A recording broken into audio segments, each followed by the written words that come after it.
Ladies and gentlemen, dear friends, it is a great honor to address this distinguished AAAS gathering on building the global knowledge society, a topic very close to my heart, as I have been privileged in building an institution that aspires to be one of the participants in this global knowledge society, the new Library of Alexandria in Egypt, the Bibliotheca Alexandrina, that famous ancient library reborn in the digital age at the same location where it disappeared some 1600 years ago.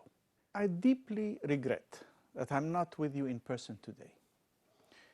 The revolution in our country has unleashed enormous forces, mostly exalting and inspiring, and some vicious and destructive, as when the Institut d'Egypte, our Academy of Sciences that was established in 1798, was burned to the ground and its books and manuscripts and records destroyed. But happily, despite wild moments and difficult episodes, thanks to the efforts of our staff, the new Library of Alexandria is back in operation as we limit the wild urges of the few and call to the better angels of the many. I will have more to say on this in a moment. Allow me today to cover three broad topics in these remarks. First, my belief that a real global knowledge revolution is underway. It will be the most sweeping since the invention of writing. It has, as far as I can see, 7 pillars, and its impact will create a new world full of promise, full of challenges. Second, what are we doing in the Library of Alexandria to confront these challenges? Third, in the revolutionary turmoil of our country, what will become of this reborn Bibliotheca Alexandrina? Will it survive? And finally, to conclude, I will return to the idea of the values of science and how essential they are to fulfill the promise of the global knowledge society that we seek to build. So, without further ado, allow me to turn to my first theme and to sketch out this profound knowledge revolution we are going through. Humanity is hurtling into an amazing future of knowledge and communication, driven by an amazing explosion of science and technology. So please join me in this journey of exploration into the shape of tomorrow, a world where access to knowledge is a fundamental right and the sharing of knowledge is a fundamental duty, to quote Lydia Brito of Mozambique. I invite you to share my wonder and admiration, my concerns and my misgivings, and above all, to be infected by the excitement of the times and the fantastic explorations that lie ahead, that will transform forever our views of ourselves and of the universe that surrounds us, that will change the very structure of knowledge that we delve into, manipulate, and add to in the hope of creating better tomorrows. So let us look into the 7 pillars of the knowledge revolution. The first of these 7 pillars is parsing and the life and the organization of knowledge. Since the beginning of time, whether we were writing on scrolls or on codexes, whether the codexes were printed or manuscripts, the accumulation of knowledge was based on parsed structures, with units put next to each other like bricks in a wall of an emerging structure.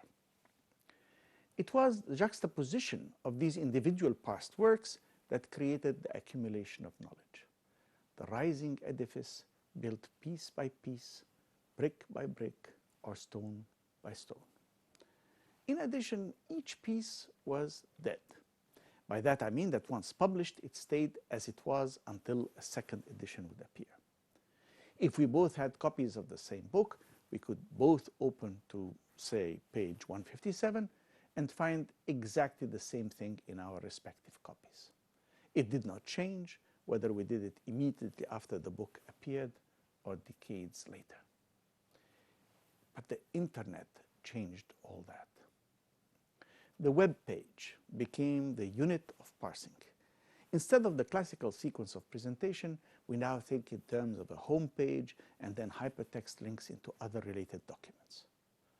We can expect more fluidity into the merging of image, both still and video, and the transitions from one reference link to another. And search engines complement the World Wide Web as the online material, unlike the traditionally published material, becomes alive. So today, if I look up a web page and you look it up at the same location a few hours later, it will probably have changed, since the material is constantly being updated.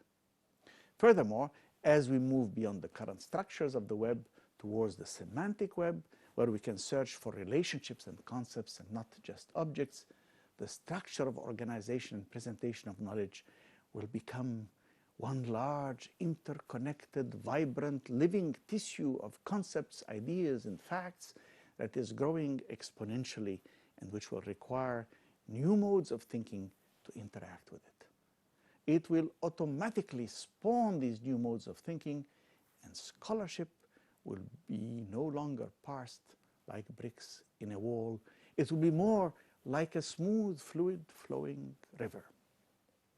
Now, if one were to try to take into account as well the emergence of the social linkages phenomena that the internet and the web have now made possible, we can now visualize what some specialists, such as Nova Spivak, have called the meta-web, with high knowledge connectivity and high social connectivity.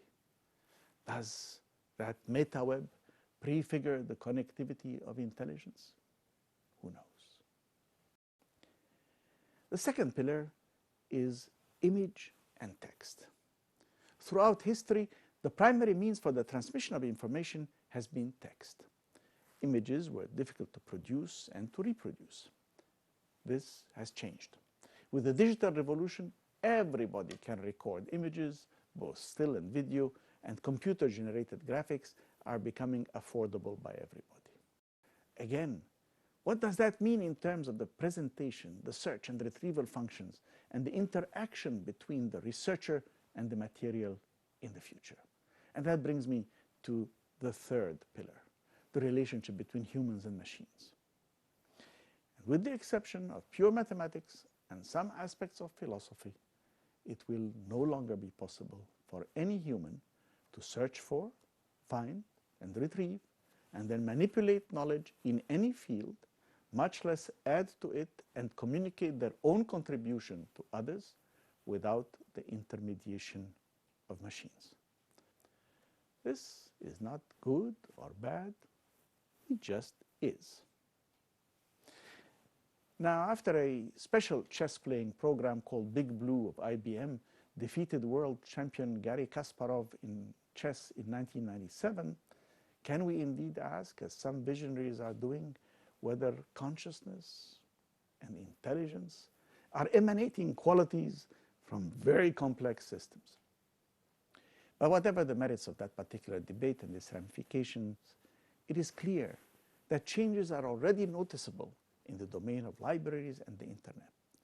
And one example of that is the new World Digital Library, launched by the Library of Congress with the support of the Library of Alexandria and many others, which allows us to link video, image, text, and commentary and maps into one seamless whole, and to be able to search for many different approaches, such as time, geography, theme, cluster, or even a single word, and browse through the material from India, United States, Egypt, Russia, all of them together, offer from all countries coming together in this World Digital Library, prefiguring the future. Fourth is complexity and chaos. The world we live in is remarkably complex. The socio-economic transactions of a globalizing world are exceedingly intricate. As with the click of a mouse and the flight of an electron, billions of dollars move around the planet at the speed of light.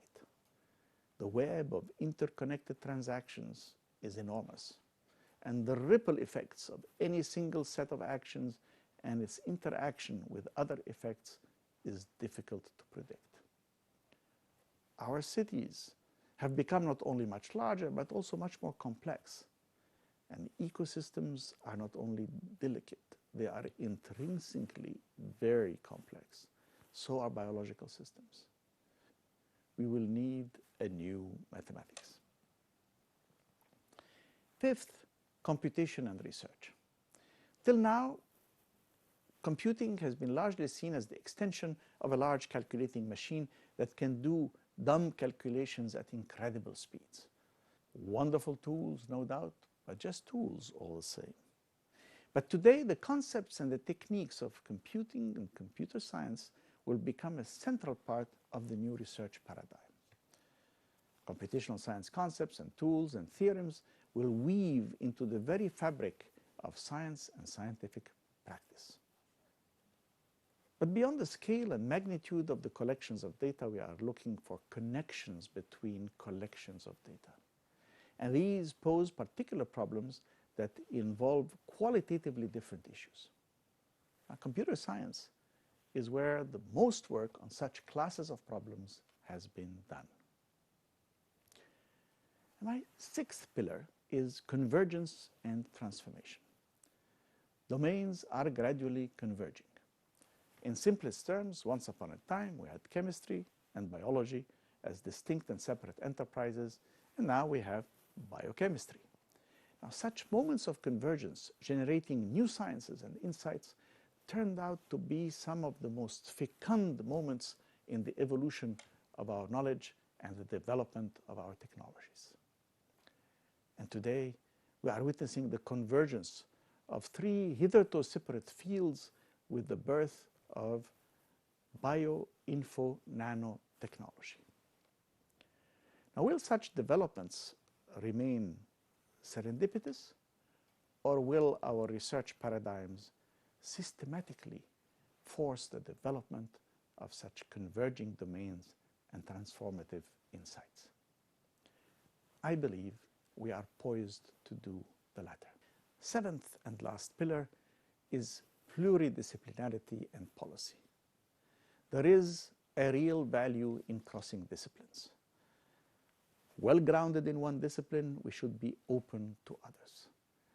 Increasingly, both in academic organization and in tackling real-life problems, we note that the old silos of disciplines by themselves are not productive enough. Much of the most interesting work is being done in between the disciplines, where they intersect or where the gaps are. And increasingly, we recognize that our real-life problems, such as poverty, gender, or the environment, are all multidimensional and complex and require a special way of organizing all the various disciplinary inputs. So just as we say that diversity is enriching, so is the sharing of knowledge across disciplines. 7 pillars sketch out the contours of a revolution that will undergird that new global knowledge society we seek to build. Will that new world allow us to go to better and wiser lives for all? Now remember that data, when organized, becomes information, which when explained becomes knowledge. But to confront the challenges of the 21st century, we will need more than knowledge. We will need wisdom. For wisdom is more than knowledge. It implies understanding and judgment, combining the insights of knowledge with the patina of experience. Maybe that new global reality will take us there. But humility would have us ask, as T.S. Eliot did a century ago, where is the life we have lost in living? Where is the wisdom we have lost in knowledge?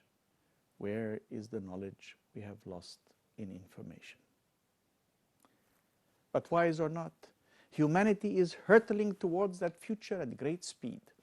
And undoubtedly, the implications of these 7 pillars of the knowledge revolution pose challenges to the institutions of knowledge in our societies, our educational and research facilities, as well as the institutions supporting our knowledge, libraries, archives, and museums. So let us now turn to my second theme, and look into the case of the new Library of Alexandria and how it tried to rise to that challenge. 2,300 years ago, Alexander the Great selected the site for his new capital, Alexandria. It was built by the Ptolemies. Its lighthouse dazzled the world, and the ancient Library of Alexandria nurtured the greatest adventure of the human intellect.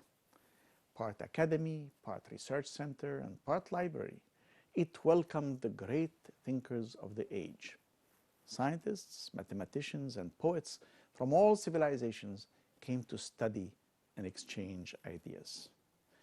Universal knowledge was organized, unbounded inquiry was encouraged, and intercultural dialogue was nurtured. The library completely disappeared over 1,600 years ago, but it continued to inspire scientists and scholars everywhere. And a few years ago, the fabled Bibliotheca Alexandrina was reborn, the new Library of Alexandria.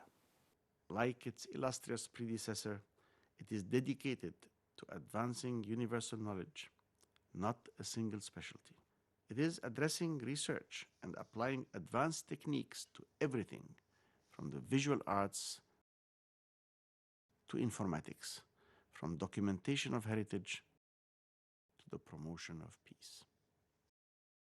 It is a university without walls or registration, without formal certificates or structured courses.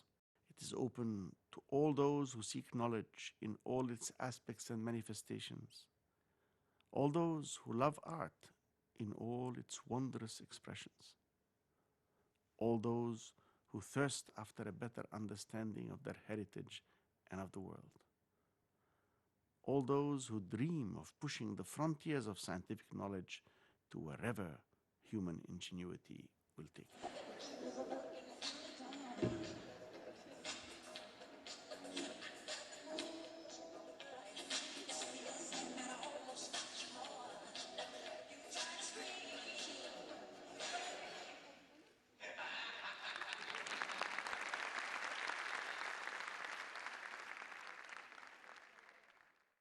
The reborn Bibliotheca Alexandrina in the era of the digital world.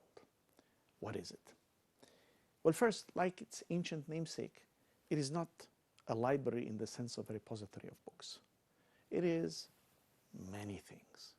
It's a landmark building, it's a hive of activities, it has multiple institutions within it, it has many libraries, many museums and galleries and research institutes, all in one big complex that we call the Bibliotheca Alexandrina, or the new Library of Alexandria. It is a spectacular building. It has won many awards and still takes your breath away from the beauty of the building and the design. It is a large building, like a solar disk slightly rising to face the sea, with a small satellite, which is the planetarium, and an old conference center attached to it. And the whole complex is connected underground, and right next to it is the campus of the University of Alexandria. And in those two streets there, many demonstrations were to come. That will be something we will come back to. This is the large reading room, one of the most beautiful places in the world. Spectacular, dramatic architecture. Our conference center of the highest facilities. But it's not the building that counts, it's the hive of activities inside. We received 1.4 million visitors, and we expect to receive more in the future. We try to cater specifically to children everywhere. We had over 600,000 reader visits that last year, and our websites receive over 600 million hits per year on our websites. Most come from Egypt, followed by the United States, followed by many other countries. We hold many events, both inside and outside the building, and we held over 730 this last year. And that's not counting the educational course meetings and the art school meetings that take place. But do include the concerts, the ballets, the annual book fairs, and such events. The library has multiple institutions dedicated to learning, rationality, communication, and dialogue. We're committed to the arts and to the sciences. And our libraries are spectacular. The main reading room is truly a hybrid library where computers and digital data support non-digital data. We have specialized libraries, such as the Taha Hussein Library for the visually impaired. We have children's library for the 5 to 11-year-olds. We have a young people's library from the 11 to 16-year-olds, and a multimedia, audiovisual library. We have a rare books library. We have also a microforms library, a map library, and we're proud to have a copy of the Internet Archive as a backup for the San Francisco original. Among the museums and galleries that we host and possess, we have 4 museums and 15 permanent exhibits. The Sadat Museum, to honor the late President Sadat, Nobel Peace Prize winner and martyr to peace. A manuscript museum. An antiquities museum that covers examples from all the history of Egypt through donations from the various museums in Egypt. And a science museum combined with a planetarium and an exploratorium that has an approach to tell young people how much their Muslim and Arab forebears, as well as the ancient Library of Alexandria, as well as the ancient Egyptians, contributed to the development of science. So that 50 centuries of science stands behind you as you young Egyptians try to make your own contributions. And we showed them spectacular films in the planetarium, and then at the Exploratorium they get the chance for hands-on science to discover that the journey of discovery is what we really call science. We encourage them to ask what if and to experiment. And we hold an annual science festival. And what I'm happy in this picture to show you is the fun that the kids are having in that festival, which draws over 20,000 visitors every year. The permanent exhibitions are there in many different fields, provide beautiful art throughout the building in many different places. And as we go from one hall to the other, we are awed by the contributions of these great artists. We have 4 galleries that are used for temporary exhibitions so that we have constantly renewing our exposure to art from outside, to science exhibits, to other exhibits, as well as giving chance for young and unknown artists to emerge. We have research institutes, and starting with a manuscripts institute, one that deals with calligraphy and writing, one that deals with special studies, documentation of heritage, which produced a patented system of presenting Egyptian heritage on multiple screens and computers. That is one of our centers located in Cairo. And we have the International School of Information Science, which is based on doing our very high-level computer work, on managing library information systems and other work of that kind. We have an art center that, among other things, created the first classical orchestra in Alexandria. And we have a center for the study of Alexandria and the Mediterranean, and a center for Hellenistic studies that covers the period of the ancient library. And we have created a dialogue forum to discuss the problems with our societies and what we need to do to get things moving in the best possible way. It enabled us over the last 10 years to mobilize Egypt's intellectuals, produce publications, but above all, to engage with others. We have enormous digital resources.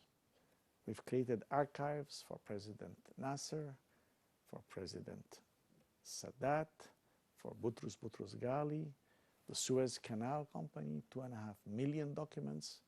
We've digitized over 180,000 books in Arabic.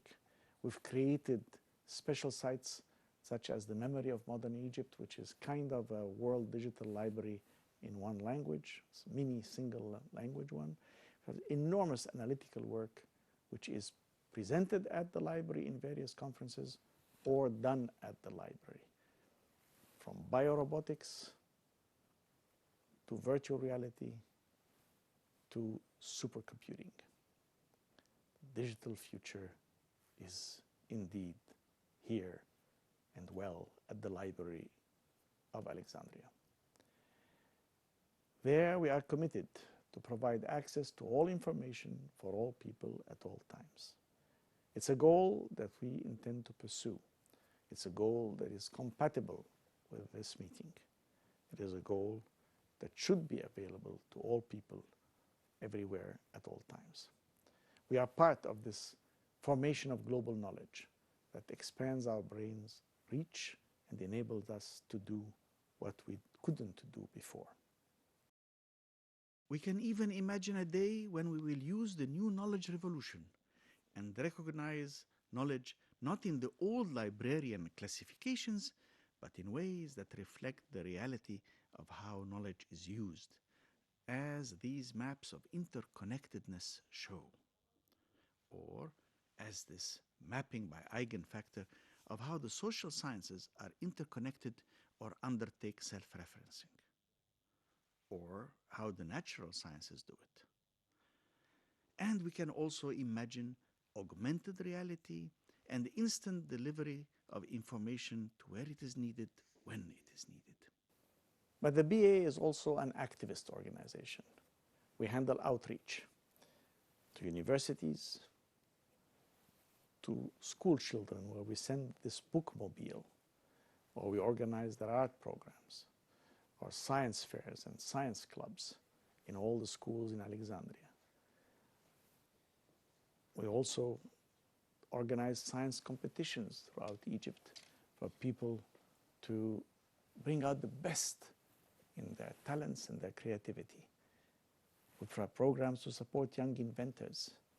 And we need to provide even more knowledge to the public at large. And that is why we have our own TV studio, from which I'm speaking at this moment. And we are organizing a local TV science series in both Arabic and English that deals with all facets of science for the public. But perhaps the BA's most important influence in our society has been to defend values. To defend values by defending a vibrant civil society, to provide credible and recognized figures that drafted together at the library an important document in 2004 that was called the Alexandria Declaration, and moved us a great step forward. For we have used throughout these years the podium to uphold human rights and freedom of expression. We are proud to be associated with our Norwegian friends in what is known as the Beacon for Freedom of Expression, and to organize the Arab Reform conferences from 2004 all the way up to the revolution.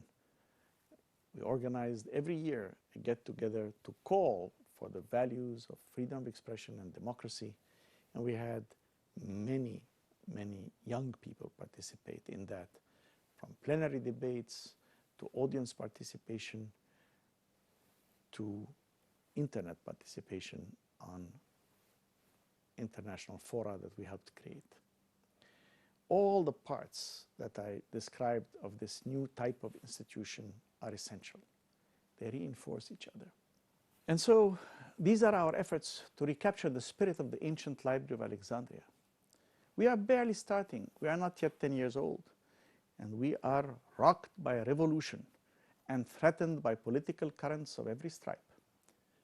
But we are determined to succeed in our quest to honor the past, celebrate the present, and invent the future. Let me now turn to my third theme, the revolution in my country, Egypt. Revolutions unleash the best and the worst in the human spirit. And ours started with an exalting moment. It was at the outset of the Arab Spring, and ordinary citizens have toppled autocrats and still battled dictators armed with little more than their convictions. Ultimately, they cannot be denied. For as Victor Hugo said, no army can defeat an idea whose time has come.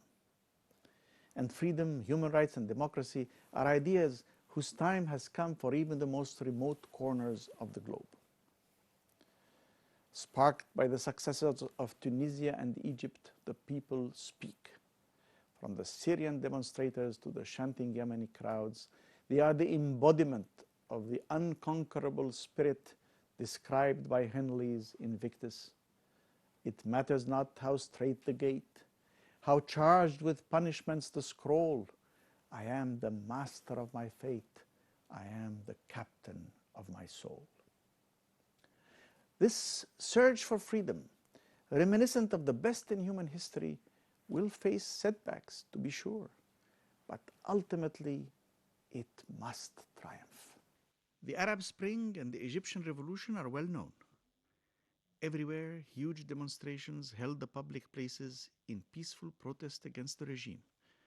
Tahrir Square in Cairo became famous as the center of the vigils that in 18 days would topple Mubarak.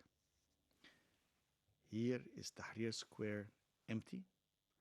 Here, when filled with demonstrators by day, by night, in peaceful prayer, in confrontation.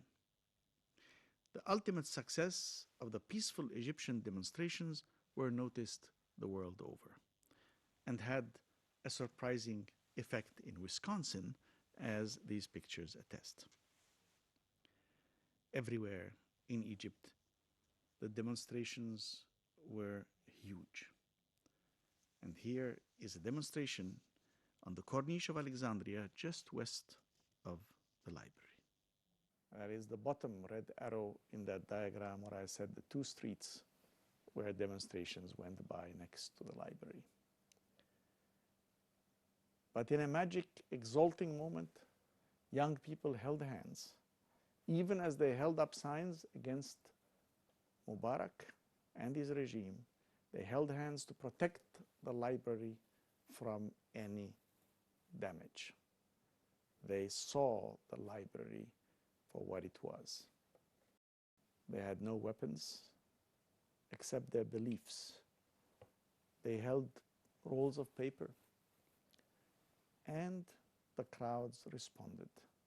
Not a stone was thrown at the library.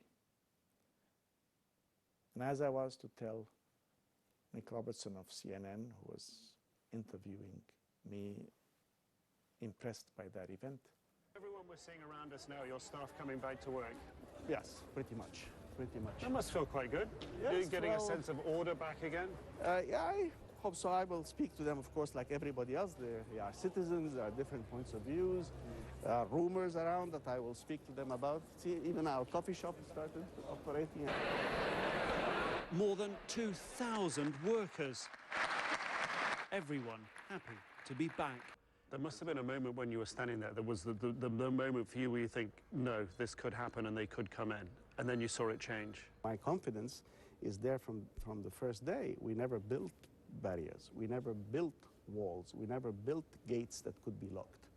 The library is open. The doors of the library are in glass, as you saw on both sides. There's nothing that prevents anybody from destroying this building with all its treasures, except the will of the people. And in the end, that is the ultimate guarantor of everything, isn't it? They prayed in orderly fashions in front of the library, even as they destroyed the government building less than 10 blocks away for being a hated symbol of the old regime.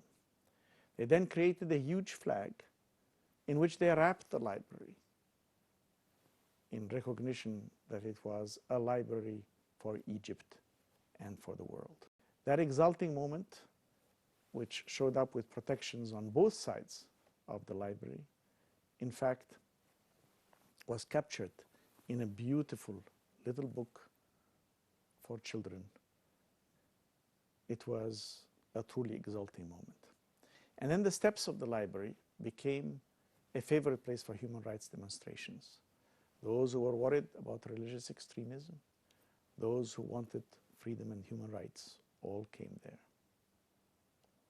And so 8 years of hard work showed a clear contrast between how the young revolutionaries responded to the library and responded to Government House a few blocks away.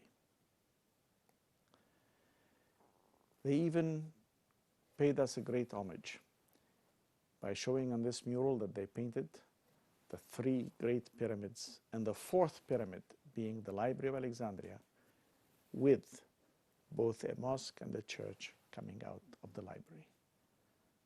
The young people of the 25th of January dedicated that mural to those who died in the revolution.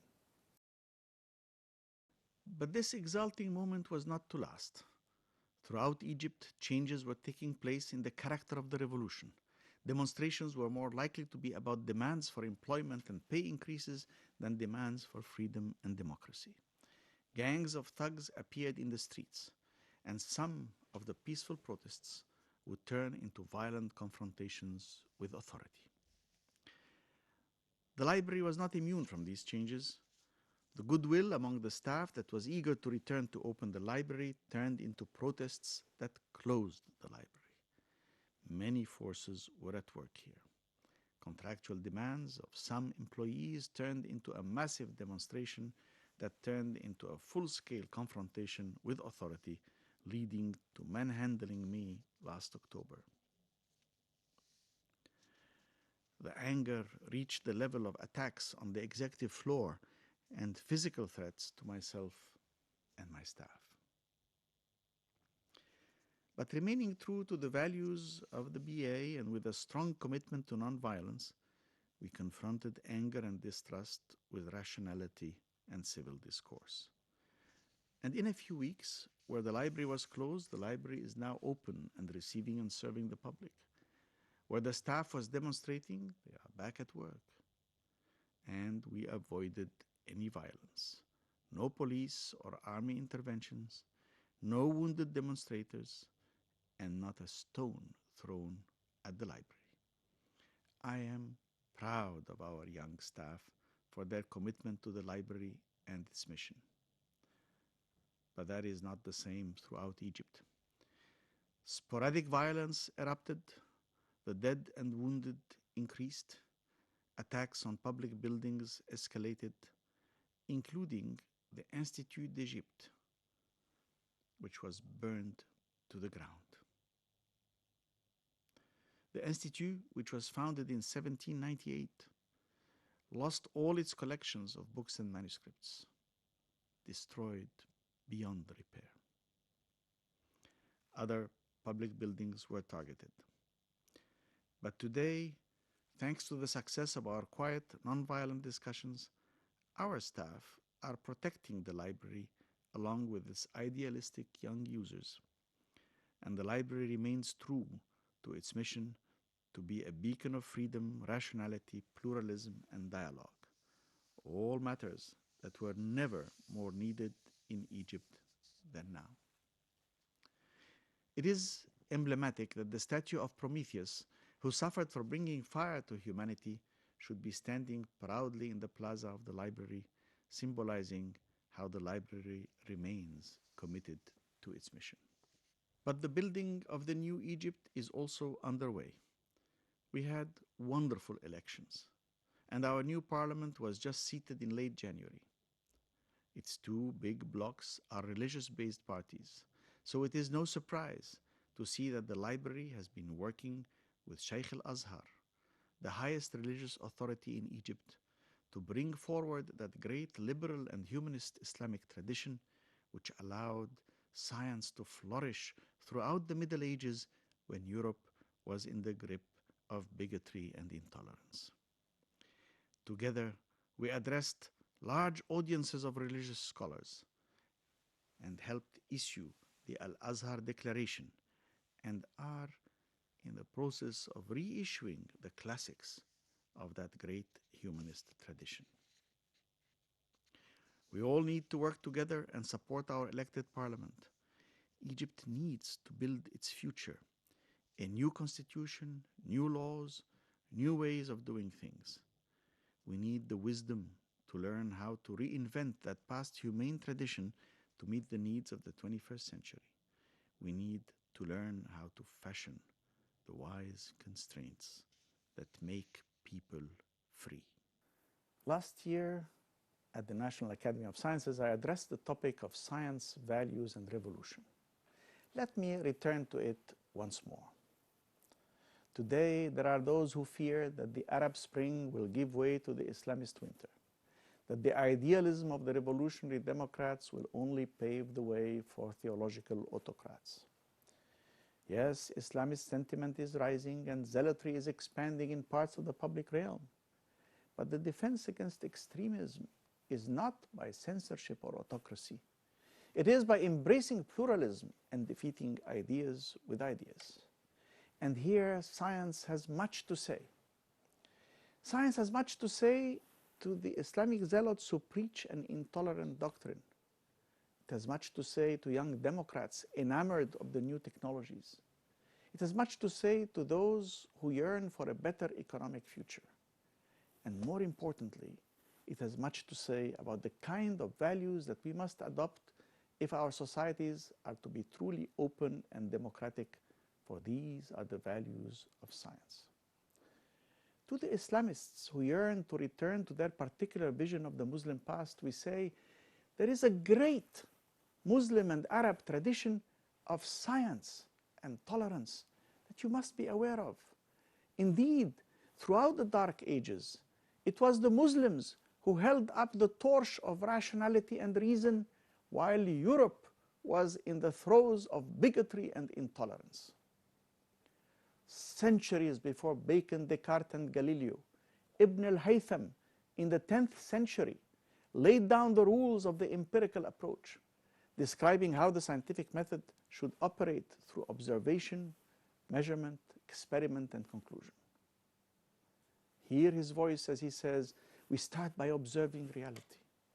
We then proceed by increasing our research and measurement, subjecting premises to criticism, and being cautious in drawing conclusions. In all we do, our purpose should be the search for truth, not the support of opinions. Likewise, listen to the voice of Ibn al-Nafis in the 13th century on accepting the contrarian view subject only to the test of evidence and rational analysis. When hearing something unusual, do not preemptively reject it, for that would be folly. Indeed, horrible things may be true, and familiar and praised things may prove to be lies. This is the Muslim tradition that must be revived if the Arab world, Muslim and non-Muslim alike, will indeed join the ranks of the advanced societies of our time, rejecting politicized religiosity and reviving these traditions would promote the values of science in our societies. To the youth enamored with new technologies or simply seeking a better economic future, we say, remember science and the scientific method, for it is scientific insight and knowledge that gives birth to technology. We must be the producers of knowledge, not just the consumers of technology. And that will not happen unless we open our minds to science and the scientific approach and open our hearts to the values of science. Now, what are these values of science that I keep returning to as the basis for enhancing human capabilities and ensuring the public welfare? As Bronowski observed more than half a century ago, the enterprise of science requires the adoption of certain values: truth, honor, teamwork, constructive subversiveness, engagement with the other, freedom, imagination, and a method for the arbitration of disputes. The values of science are adhered to by its practitioners with a rigor that shames other professions. Truth? Any scientist who manufactures his data is ostracized forever from the scientific community. She or he may err in interpreting the data, but no one can accept fabrication of data. In no other field of human activity is this commitment to truth so absolute. Honor. Scientists reject plagiarism. To give each his or her due is essential, a sentiment well captured in Newton's statement that if I have seen farther than most, it is because I have stood on the shoulders of giants. Teamwork has become essential in most fields of science, and the essence of teamwork is to ensure that all the members of the team receive the recognition that they deserve. Science advances by overthrowing the existing paradigm, or at least significantly expanding or modifying it. Thus, there is a certain constructive subversiveness built into the scientific enterprise as a new generation of scientists makes its own contribution. And so it must be. Without that, there would be no scientific advance.